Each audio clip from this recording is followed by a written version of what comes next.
I've got XM Sirius in my car, so I'm listening to the BBC, and I hear Carol Dedeli talking about the case of her son being brutally murdered in a way that just is hard to imagine. Things that just, totally dumbstruck the mind is the term, and that no one helped her son on the bus. That's a whole other issue.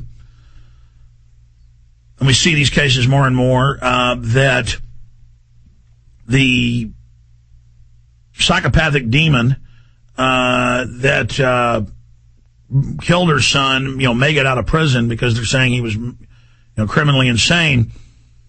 That's why we've got her on, because we have similar cases here in the United States, England, all over the world, where I've seen countless cases, being a news hound, of where they release a violent schizophrenic and then they go out and kill again, or they hurt somebody. And I don't understand how this can happen. And so she's fighting this, and she has the website timslaw.ca. That's Tim's, TIMSLAW.ca. But I think it's better, and I know it's hard for her to talk about, but in her own words, she's doing this so she can save others and trying to, take some good out of this evil that's happened. And that's, truly a wonderful thing she's doing. She's got a strong Christian faith. Carol Dedeli, thank you for coming on, and I appreciate you sharing this with people so it hopefully doesn't happen again. Thank you very much for the opportunity. Where would you like to start exactly? At the beginning? Let's start at the beginning and then break down what's now happening. Okay. On July 30th of 2008, so last summer, I was at home here and heard about a murder that took place probably about 45 minutes from my home. It happened on a Greyhound bus, and it was quite horrific. What we had heard initially, was that a young man had been stabbed and decapitated on the bus. And we thought, oh my God, that's awful. And immediately my heart went out to the family of this murdered person. And in the summertime, I was cooking at a senior's manor, making supper for these senior citizens every evening. So that day, which was a Wednesday, I went to work at 1 o'clock in the afternoon and continued to hear about this murder, but no identification yet. Dinner time comes around, and we all said grace before the meal, and we said a special prayer to the family of this murdered individual.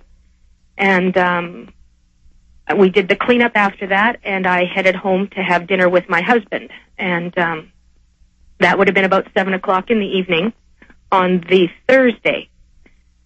And we had just finished having our dinner, and the phone rang, and it was my ex-husband calling, and he asked me if I had heard the news on TV. And I said, well, of course I've heard it. I mean, everybody had heard it. It completely unusual thing to occur anywhere around here.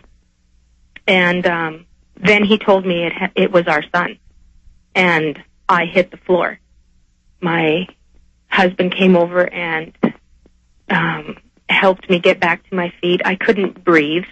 I felt like I was going to vomit. I ran out our front door and just screamed, no. I couldn't comprehend that this had actually happened, and it was my child that had happened to. He was working with a carnival, a fair, during the summer months. He had gone out west, 2 provinces over from the one. We live in Manitoba. He was working in Alberta, trying to get together some money to get his own place and get a car and stuff when he came back.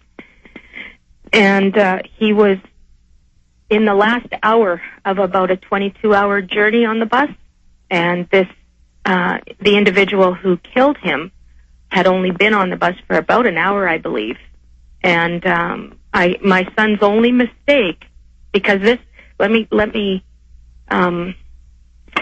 make it very clear here. This was an entirely unprovoked attack. My son was sleeping, by the window seat with headphones on listening to music. And he was stabbed out of nowhere. His mistake was at a smoke break a little bit earlier in the journey. He smiled in acknowledgement to this. The murderer's name was Vince Lee. And